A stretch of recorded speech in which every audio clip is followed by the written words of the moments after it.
One good piece of advice comes from one of the characters in Silence of the Lambs. Believe me, you don't want Hannibal Lecter inside your head. Too little, too late. He's been inside a long time, I'm afraid. Good evening, Clarice. His voice, as robotic as Hal from Space Odyssey, inhuman and calculated, detached from human emotion, a true psychopath. Yet I can't deny, I identify. Many times in my life, I felt just as numb, deprived of all my emotions, repressed for so long. Never had I experienced real love, treating people like a psychopath. I've also imagined myself in Clarice's point of view, POV, unable to move, unable to breathe, masking her fears and emotions, feeling dead inside, like a slaughtered lamb. Years of training, proving her worth in a world dominated by men. Tough little cookie, but her eyes don't lie, staring into the slaughterhouse where the lambs await their fate. Like Clarice, I was also afraid and petrified. I watched as my father showed me his Hannibal side, taking his anger out on the sea lion, his arch enemy. Now I know I need to stop right here. I need to explain that, maybe I should explain that my father was a fisherman. And that animal stood between him and his catch. So he thought he had to be killed. On that deserted beach, no one stood up to him. He pounded and pounded wildly on an animal, had me wondering who was more of an animal. My father, a lion, defending his pride. Meanwhile, I couldn't move nor look away. It's like watching Silence of the Lambs. I didn't recognize this man standing before me, like in my nightmares, where I opened my mouth and no sound came out. I stood there as I witnessed the crime unfold. The sea lion pleading for mercy on the bloody shore. My father, too full of pride, showing his only son that once you start something, you sure damn finish it. You still wake up sometimes, don't you? You wake up in the dark and hear the screaming of the lambs. For years, I buried that awful scene deep in my memory bank. Never thought I'd have to make a withdrawal. Like Clarice hid that memory of the lambs, my brain knew instinctively to hide that from myself. I still love my dad, regardless of the crimes, regardless of the victims, every animal that dared to cross his path. A headless turkey bumping into the walls. Now there's another memory I hid for a while. I remember the chickens, the ducks, the rabbits, even Nena, my white rabbit.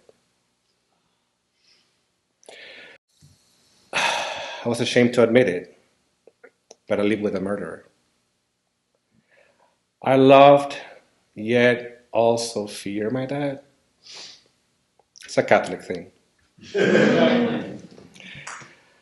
Incapable of feeling sorrow, remorse, or sympathy, I was convinced he had to have a switch. Once he would turn on and off. Maybe all he saw was red, and he couldn't see the blood. I guess rage made him colorblind. Have the lambs stopped screaming? I don't know, Hannibal. The sea lion did stop screaming, lying there on that beach, like time washed them away. And for a long time, I started deep down in the back of my mind, archived as long as I needed, why cover right now? Mom told me to beware of my dad. So I built a wall that he could not climb. Decades later, I realized I hadn't forgiven him. I felt sorry for every animal that found their end at his hands. I felt sorry for my mom, who was not happy by his side. I even felt sorry for my dad. When Mom and I left home, I was around 8 years old at the time, seeing the light leave his eyes, his family slip through his fingers. I felt sorry, but who felt sorry for me? Did I ever realize that it wasn't my fault? Did I ever stop blaming myself for their mistakes? Was I a mistake? Was I collateral damage?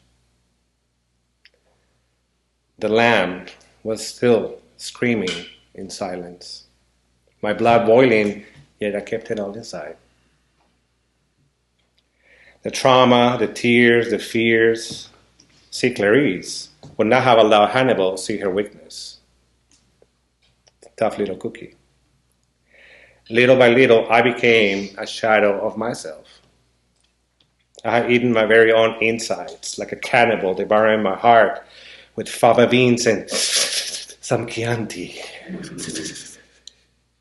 My brain on cruise control, even though I was not in control, never knew I was resentful, never knew I hated my father, never knew I hid so many skeletons in that closet. I almost forgot all about them until there were too many. No more room for skeletons in that closet. You guys remember that song from Rolling Stones, Sympathy for the Devil? Mm-hmm. Pleased to meet you. Hope you guess my name. Right? Ooh. I'll admit, I thought my father was the devil in the flesh. I cut him out of my life for good. I performed poetic voodoo. That's what poets do, they do the poetic voodoo to erase him. And able to forgive his mistakes. I never expressed my feelings. He crossed too many boundaries.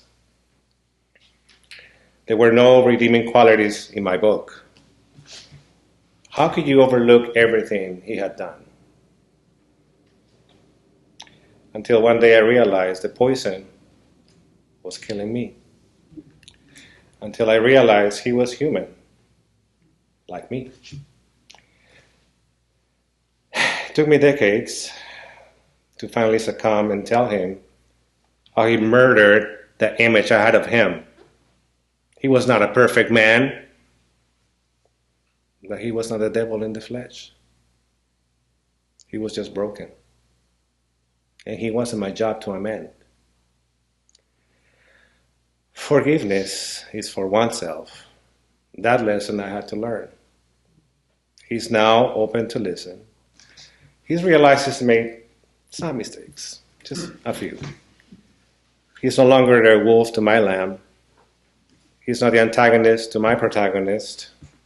He's not Hannibal, nor am I Clarice. Forgiving him is a daily practice. I now see redeeming qualities I refused to see before. Maybe he has changed. Or maybe I just forgiven him. All I know is that the lambs suddenly stopped screaming. Thank you, Clarice. Thank you.